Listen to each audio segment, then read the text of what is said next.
Hey, good morning. It's Michelle Masacchio with Fit Money CPA, where we propel veterinarians into their dream practices through hindsight, insight, and foresight. Hope you guys are having a great day. I know it's just starting, so we never know what might happen between now and the end of the day. Hope it's a great day. Wanted to talk today about organizing your finances for the beginning of the year. And actually, most of these things are for throughout the year. And I am going to be saying you, but I don't mean you personally need to be doing these things. That's why you hire professionals like a CPA, or you can assign some of the tasks to your staff. So the first thing I want you to take a look at, and I'm hoping you're doing it every month, is your profit and loss statement. We want to see where you're standing. And actually what we want to do is the best way to look at it is you have your current year profit and loss statement versus your prior year profit and loss statement with yet another column showing the difference. Because if you don't have something to compare it to, you don't know if you're improving, if you're not improving, where you need to make the improvements, where you're strong. So again, that to me is the best way to look at your profit and loss statement.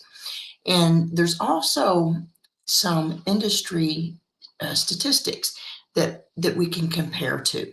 And we can find those on AHA, but I also have access to those in a different format that makes it a little more easy to tell your story on those financials.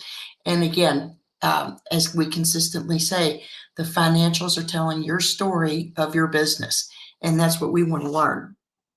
We want to keep track of some key metrics, some KPIs, key performance indexes. So your gross margin, how does gross margin look compared to last year? Or we need to set a benchmark for that gross margin. And how are we comparing to that benchmark? What about your net profit? Is that within the industry standards? Is it above? Is it below? If it's below, what do we need to do to increase that net profit? So maybe the average client transaction, which I know a lot of you guys are already tracking this, which is a great thing to do. And with the addition of software, it's so much easier to track that. So keep an eye on that. And the revenue per full-time equivalent. So we're going to talk a little bit later about employees. So we want to make sure that we are getting as much as we can and should out of our employees. Now, we don't want to overstress them, and we don't want to have that whip to their back, but we do want to make sure that everybody's being efficient and effective. So this is a great KPI to track in order to make sure that's happening. So the next thing I'd like you to do, hopefully you've already done this for 2025, but I would like you to create a budget. And now most people, when they hear budget, they're thinking, oh my gosh, now I can only spend this much. Well, that's not how I see a budget. I see a budget as a guideline. And then we look at the budget versus actual. And if we're over or under on that actual, we got to figure out why. Nobody's going to get in trouble. Nobody's going to lose their birthday. But we do need to figure out why there's a variance in our budget. And we can tweak it for the next month. So manage your cash flow. So a lot of people, I've had several clients ask me this question. It's like, my profit was this amount.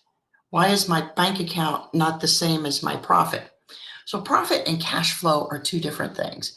Profit is your revenue less your expenses, cost of goods sold, your regular operating expenses, things such as that. So again, it's revenue less expenses equals profit. Now, cash flow is actually the in and the out of your cash. So of course that revenue and those expenses are going to make a difference, but what about when you're paying off a loan that you have outstanding for that equipment that you purchased? So it's things such as that that you don't think about normally as going to cash flow. So that's why you'll have two different numbers between your bank account, which is your cash flow, and your net profit. So just keep that in mind. And we want to make sure that we have cash flow throughout the year.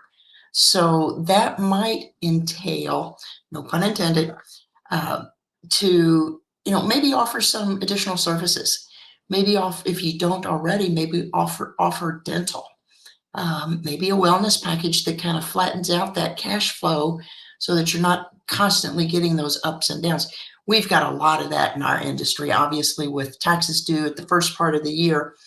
But we Fit Money CPA, we have kind of leveled that out in addition to that little bump up there. And we'd love to talk to you about how we do it. We can maybe implement something in your practice as well. So want to organize pricing and fee structures. So here we are, beginning of the year, and it's a great time to take a look at your fee structures and the costs of what you're getting from your vendors, and go ahead and implement that fee increase. Now, there's a couple of different thoughts on the word fee, like bank fee. It always sounds bad.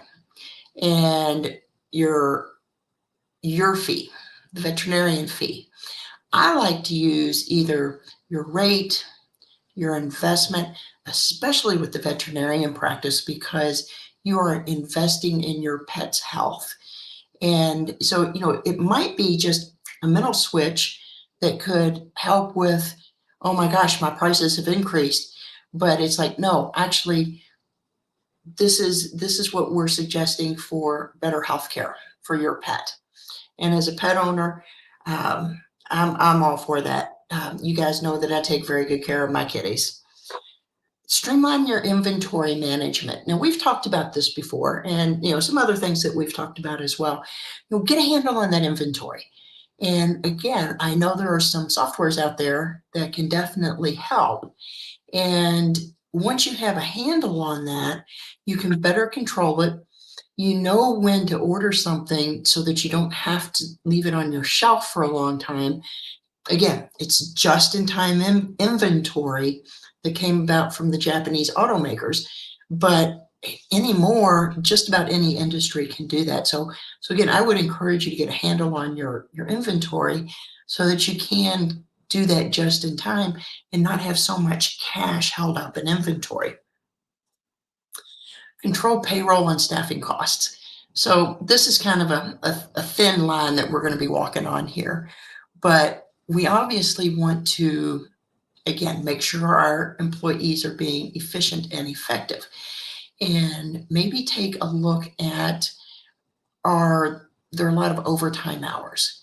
If there's overtime hours, why are there overtime hours?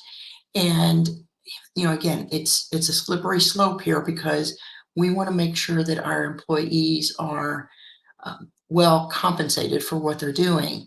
But we also have to look at our bottom line, because if we don't, we're not going to be in business much longer.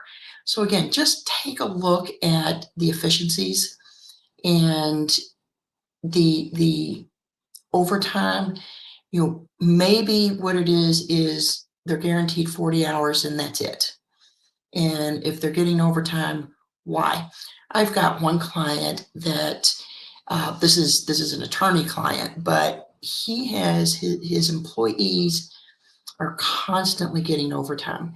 And what's happening with them is they're going down to the basement, either watching movies, taking naps. I know, shock, but it's happening. And if you're not paying attention, your employees are going to take advantage of you. So again, just be cognizant of that, and happy to help you walk through all of that as you need. I talked about it before. Leverage your technology. Anytime you can use technology to improve your processes, please do it. Again, inventory management. Technology helps there. QuickBooks Online helps with your financials.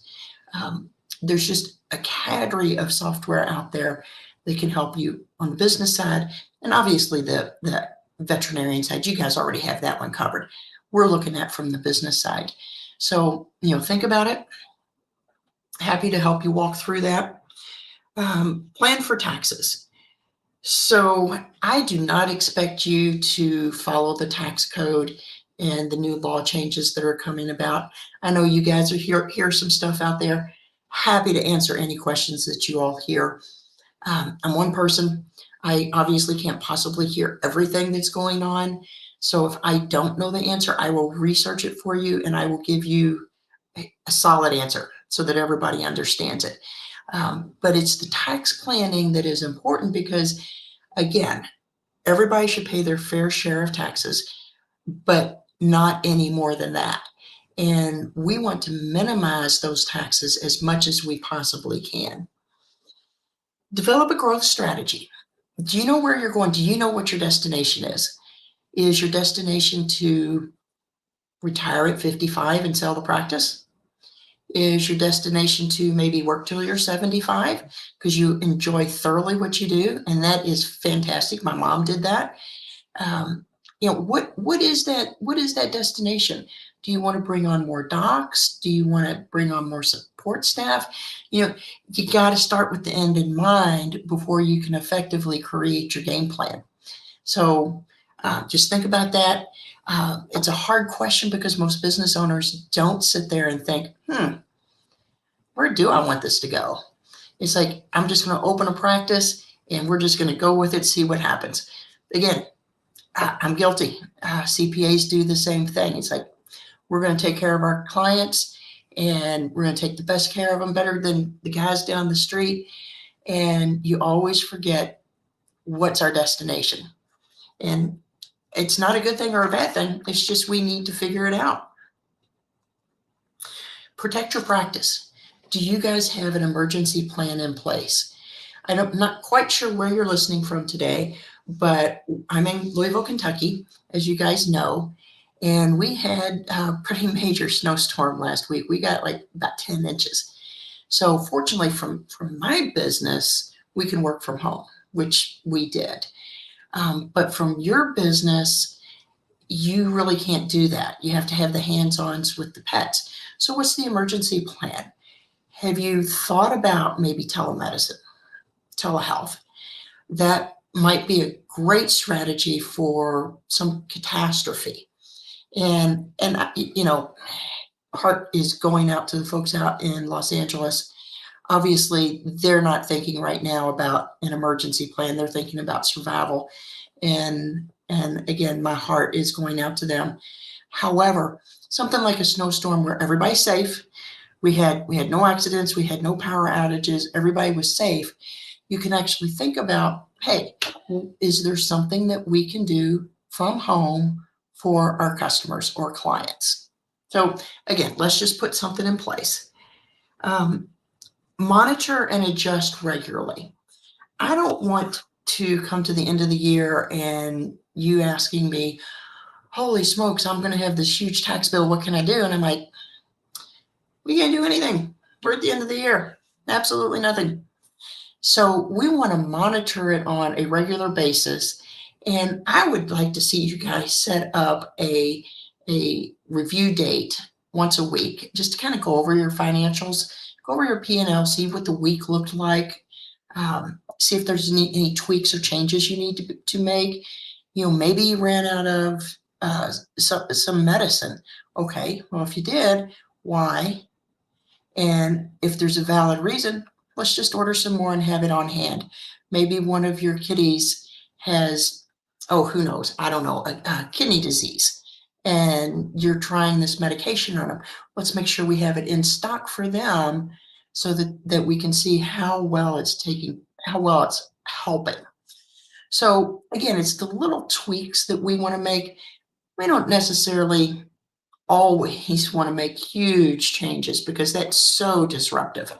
But if we can make those little tweaks, then we're going to be in a better position to serve you, yourself, your staff, your clients. So just keep that in mind. Please make a date with yourself once a week to review your finances. So just to let you know, we are going to have a huge announcement on February 3rd. So just stay tuned. We'll let you know what it is. Follow us on the Entrepreneur Veterinarian and of course on our Facebook page, Fit Money CPA. You guys have a fantastic day and